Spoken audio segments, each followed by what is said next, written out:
30, 40 minutes. Train. Like around about 15 minutes by metro.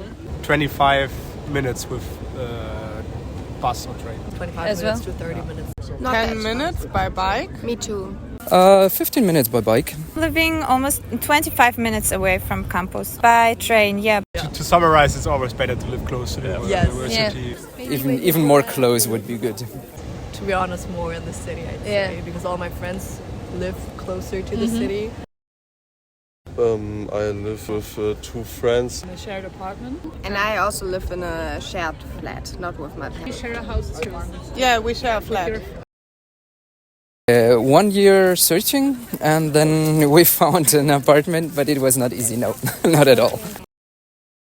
It's hard to find a place because the demand is really high, but there are not so many good housing opportunities with a fair price.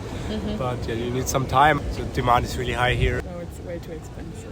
No, it's very hard. Yeah, It's so very hard to find something, and when you find something, it's very pricey. I would prefer it, but because of the cost factor, I think it's better to live at home